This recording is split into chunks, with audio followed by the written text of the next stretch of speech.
From the moment that grainy laundry cart photo hit timelines, the Jackie Christie prison saga exploded into overdrive. Social media sleuths dug through archives, looking for every possible clue, every pixel of evidence, every whisper from anonymous insiders with a cousin in corrections. Within hours, X threads were flooded with exclusive theories. TikTok conspiracy boards mapped out Jackie's supposed movements within the prison yard, and fan accounts uploaded side-by-side comparisons of the mystery inmate's hair to celebrity scammer Queen Cora's mugshot.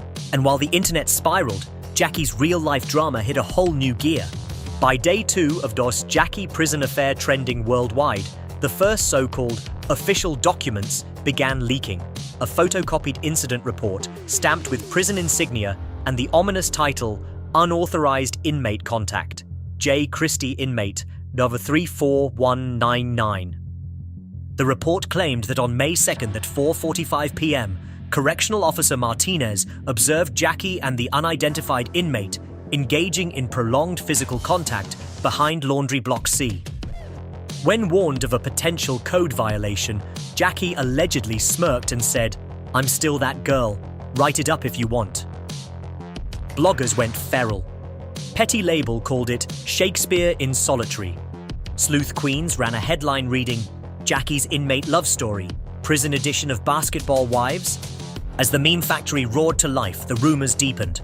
One guard allegedly told a gossip page, "Jackie walks around here like she's the undefeated champ. She gets extra dessert at dinner. They call her Warden Jackie."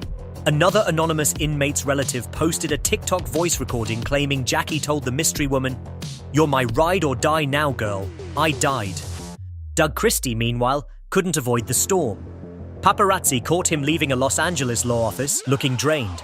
When TMZ shoved a mic at him, he gave a short, clipped, "no comment," then ducked into his car. That didn't stop his Instagram from being flooded with comments. "Run, Doug, run! Free yourself, King! And she's playing prison reality. You're living the consequences." By the third day, things turned cinematic. A 15-second clip, allegedly from a prison security camera, surfaced on a shady leak site. It showed two shadowy figures, matching Jackie and her alleged partner's silhouettes, standing close in a dimly lit shower corridor.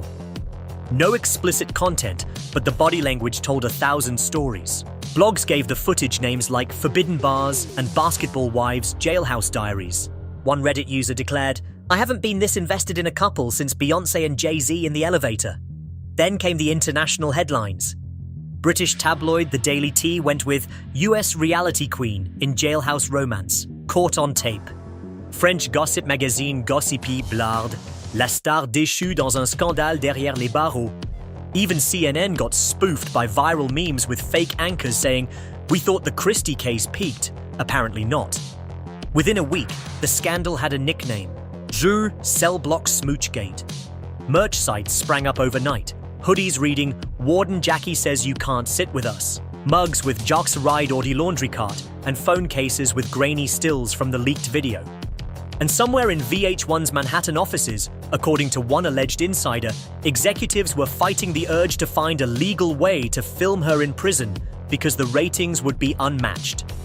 But the chaos didn't stay cute for long. Doug's lawyers filed an emergency custody motion, citing moral instability and dangerous public behavior.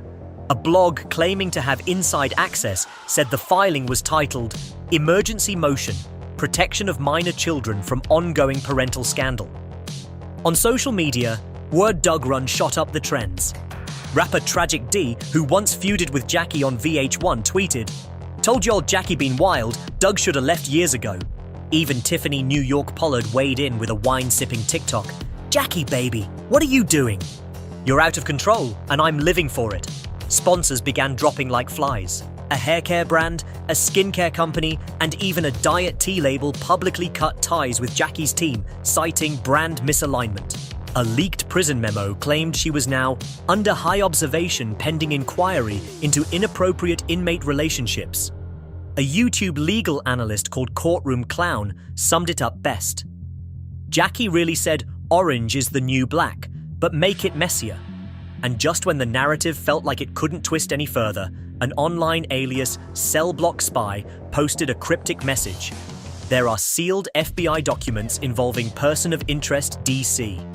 The internet exploded. Was Doug somehow implicated? Was this a smear campaign? Was DC just a typo? Doug's legal team released a rare, strongly worded denial, insisting he had fully cooperated with all federal investigations and was solely focused on his children. Reporters who'd been playing the cautious card all summer suddenly found themselves managing receipts. Words like poise, command, and timing began replacing project and too soon in their copy. Callers on sports radio, people who'd sworn they wouldn't be fooled again, were negotiating with themselves on air. I know it's August, but that but is the hinge where hype becomes momentum. It's the moment a city decides it's worth believing, even if belief risks heartbreak. And inside the building, no parades, no champagne. The talk was about cadence, trust, and reps. Always more reps. That's how you know the coaching staff isn't treating it as a lucky night. They're treating it as a foundation. Because when the internet's screaming, steady voices matter. The tape didn't just show a quarterback making throws. It showed one running an operation. Snap, set, trigger. 3-step rhythm on quick hitters, 5-step patience on deeper concepts. Feet resetting clean when the look changed. That subtle pocket climb that buys a half second without inviting a sack. That's how you feather a ball over a linebacker's ear hole for a first down instead of taking a hit. That's how you throw to where the receiver will be, not where he is. And before the snap, there was ownership. Pointing protections, tapping the back, flipping the play when leverage demanded it. That's grown man quarterbacking, the kind that comes from film study and trust in your own eyes. In the red zone, the field shrinks and windows tighten, and a lot of young quarterbacks get jittery. He didn't. He sped up his mind, not his feet, and delivered layered throws that only his guy could touch. That's a skill you can't coach into someone in a week. Yes, it's still August. Yes, the opposing defense wasn't rolling their nastiest disguises every snap. But decision speed travels, ball placement travels, pocket discipline travels. You can scale up the playbook. You can't download poise. That's why the coaches kept calling these reps invaluable. Not because of a highlight they liked, but because the checklist read like a veteran's. Tempo control, situational awareness, and no hero ball nonsense. That's not hype. That's repeatable football. And repeatable is what makes doubters nervous. Because if you can do it twice, the question stops being if and starts being when. The standard, yeah, but it's preseason line only works so long as you ignore what the preseason is for. Testing command, timing, and poise under NFL speed. He checked those boxes. The he didn't face starters argument, true in stretches. But pockets still collapsed. Coverage still shifted. Windows still slammed shut. The tape shows he adjusted without panic, which isn't about who lined up against him. It's about how he processed the picture. Small sample size? Absolutely. But that's how trust starts. Coaches don't hand you a heavier install because of one great quote. They do it because you executed with control when the lights were on. That's why the message from inside wasn't hedging. It wasn't, let's see. It was more. Which brings us back to that tunnel moment. Some will always want to call it a media stunt. They'll be wrong. It was a standard. If you're going to hold a guy accountable for the bad, you have to credit the good. If your critique is about performance, then performance has to move the needle. And if it doesn't, you're admitting it was never about football to begin with. So what can Tony say now? Say he played well. Then say the fair thing. Do it again. That's football. Because if next week looks like this week, the conversation shifts from should he to when does he. And that's where gatekeepers get nervous, when the story starts turning into a depth chart conversation. Cleveland has seen its share of preseason illusions. Quarterbacks who lit up August only to vanish in October. But this felt different because it wasn't built on jump balls and lucky bounces. It was built on operation, protection calls, timing routes, ball security. And then the guts to look a critic in the eye and hold them to the same standard they hold you. That's how you change the temperature in a football town. Shedeur took skepticism, set it down between the hash marks, and threw right through it. He didn't ask for faith, he asked for honesty. And the line he left hanging in the air, keep the same energy, wasn't a jab. It was a request for the rules to be applied both ways.